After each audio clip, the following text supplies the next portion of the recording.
Have you ever encountered an ethical challenge in the field while working for the Red Cross or elsewhere? And how did you manage the ethical challenge?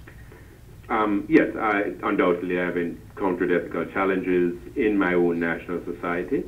Those I find a little easier to deal with, at least when I'm president. I had very little difficulty dealing with them when I was president of the National Society, because in my view, when you come across ethical challenges, the thing to do is to confront them when they occur.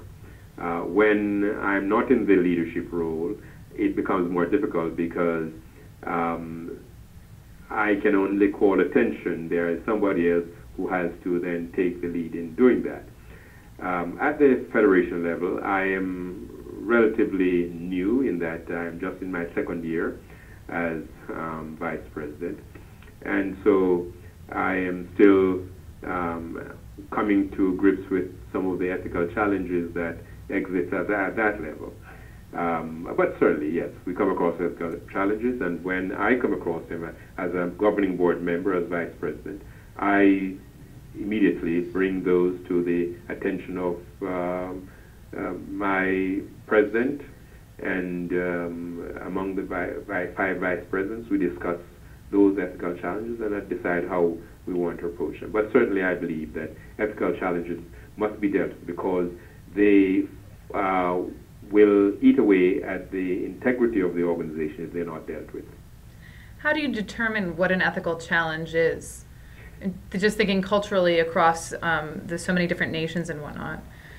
Well, there are some things that are international in scope, and so you attempt to look at things from the broad perspective first of all, and then you begin to look at the more local perspective and see to what extent what you're seeing as an ethical challenge is merely a matter of cultural differences.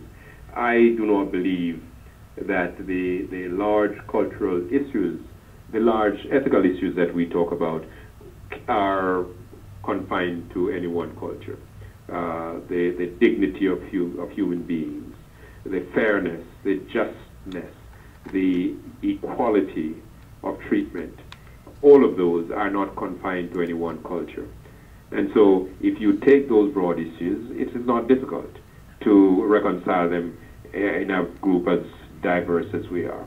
But there are some strategies that might be unique to a culture, and those you have to understand and deal with them within that cultural context. What's the most significant leadership challenge that you've faced, and what did it teach you? Probably for me, in the Red Cross, I'm going to confine this comment to the Red Cross. Faced some other difficulties in other areas, but in the Red Cross, the most difficult challenge I face is to, as a leader from the Caribbean, make sure that I serve the entire Americas and to recognize the cultural differences that exist in how we deal with issues. Take something as simple as how you chair a meeting. There are some cultural differences in how we do that, and therefore as Vice President I have to be cognizant of those differences. How you address people there are some cultural differences, and therefore you have to be aware of those kinds of things. So I don't find them as difficult. I see them as challenges that are kind of routine, and you simply have to use your skills in dealing with those. And how has that shaped you? Is that something that's always in the back of your mind then, or? Yes, no.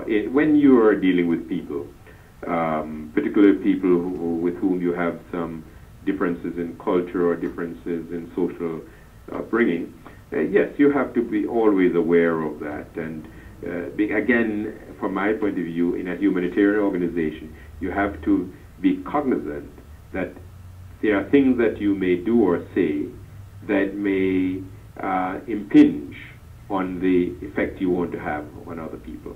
And so you have to be aware of that in almost every dimension of life, everything you do. Right. Can you explain a time or give me the greatest personal challenge that you've faced and how that has possibly shaped you as a leader? My greatest personal challenge that I have faced, without any doubt, is to raise two daughters, and to raise them in a way that conforms to my own orientation towards humanity. That is, for me, it is probably, I shouldn't say it's the most challenging, it's the most important thing that I have ever done. That compares with all my career opportunities, all my career dimensions. I think that stands out above everything else. And has that changed how you lead and how you interact? Undoubtedly. They have helped to form me as an adult in many, many significant ways.